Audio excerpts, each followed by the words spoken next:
Hey guys, welcome to this video. Today we are going to be talking about the murder of Mary Carter whilst I do some digital art of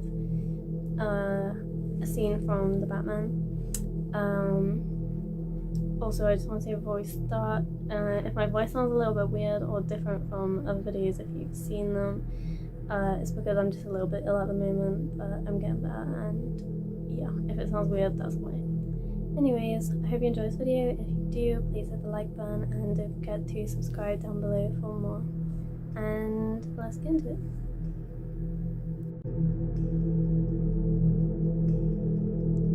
Mary Carter and her two young children were walking on Madison Road in Cincinnati, Ohio at 11:30 a.m. on August 16, 1980. Mary had thought she could catch a bus at the intersection of Madison Road and Erie Road, but when the bus arrived, the driver told her it didn't stop at her desired location.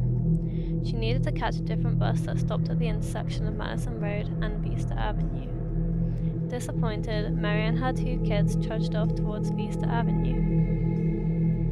Mary wasn't the type of person who would normally accept a ride from a stranger, but it was hot and humid that day, and her kids were tired. When a man in a blue pickup truck pulled over and offered the trio a ride to their destination, Mary accepted. She was likely grateful to get out of the heat and pleased that her children could take a break from walking, though it would turn out to be the biggest mistake of Mary's life. Around 1:45 p.m., a woman who lived in Cincinnati's East End was startled to see two young children wandering down the sidewalk in front of her house. It was clear that the youngest child, a 2-year-old girl, had been crying. Her 4-year-old brother was trying to comfort her.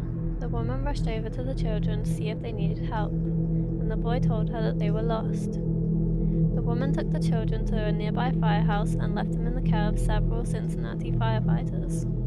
The children were too young to provide the firefighters with much information, but the boy mentioned that his mother had fallen asleep in the grass nearby and he had been unable to wake her up.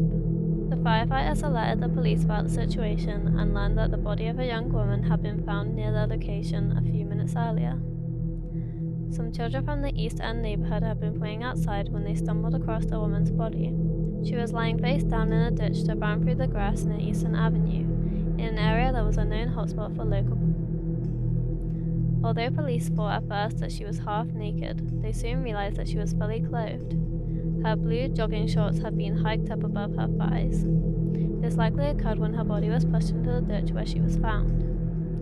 It didn't take long for police to confirm that the deceased woman was 21-year-old Mary Carter. The medical examiner determined that she had been strangled to death. The motive for the brutal attack was unknown. Mary's daughter had blood on her when she was found, and she and her brother were taken down to a local hospital. Doctors determined that the child had fallen down while she and her brother were wandering around looking for help.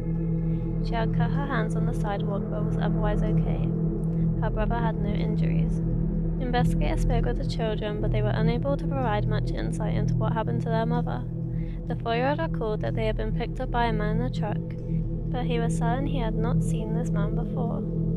The man had let them out of the truck near Eastern Avenue, at which point they had been unable to wake their mother up and had gone looking for help. Detectives were furious about the fact that someone had killed Mary in front of her two small children. They worried that the children would be psychologically damaged from the event and were determined to find the man responsible. With little to go on, they appealed to the public for help. Anyone who had seen Mary and her kids that day was asked to contact investigators. The bus driver who spoke with Mary told detectives that his bus didn't go to the location Mary was trying to get to. He told her to get the bus that stopped at Madison Road and Vista Avenue. Although he hadn't seen which direction she went after that, he assumed she was going to continue down Madison Road until she reached the Vista Avenue bus stop. Several motorists contacted investigators and told them that they had seen Mary and her two children get into a blue pickup truck shortly after she spoke with the bus driver. It had been shortly before 11:45 a.m. The truck had pulled over at the southeast corner of Erie Road and Madison Avenue, right across the street from Woodrow High School. By combining eyewitness accounts with information they obtained from Ford Motor Company, detectives were soon able to release a detailed description of the truck. It was a midnight blue 1976 or 1977 Ford pickup truck with a 2 to 3 inch white stripe painted on the side. The truck had a black steering wheel and a light blue interior. It also had a single rear window, an aluminum rear bumper, and chrome box rails on each side of its truck bed. After carefully interviewing each person who saw the driver of the truck, A composite sketch of the suspect was created. He was a white male, 25 to 40 years old, with blonde or grey hair and a dark mustache. He had dark eyes and an olive complexion, with high cheekbones and hairy, muscular arms. He had been wearing a white shirt at the time of the crime. Detectives followed up on more than 100 potential leads regarding the blue truck and its owner, but they were never able to find the truck and suspect they were seeking. They were extremely frustrated because with such a detailed description of the vehicle, they had hoped to make a quick arrest. They cautioned the public that the man may have attempted to change the appearance of his truck. It was possible it had been painted a different color or modified in some way. The public was asked to keep an eye out for pickup truck owners who had recently stopped driving their truck or had sold it and bought a new one. Although they were certain that the driver of the blue pickup truck was the killer and hoped that someone would eventually call in with his identity, detectives also considered other theories about who might have killed Mary. She was in the process of getting a divorce at the time of her murder, and investigators interrogated her estranged husband to see if he had any involvement in her death. He had a solid alibi. He was 300 miles away at the time of the murder, and detectives eventually ruled him out as a possible suspect. They also looked into the possibility that Mary might have recognized her killer. She had recently moved to a new home and had sold several old appliances that she no longer needed.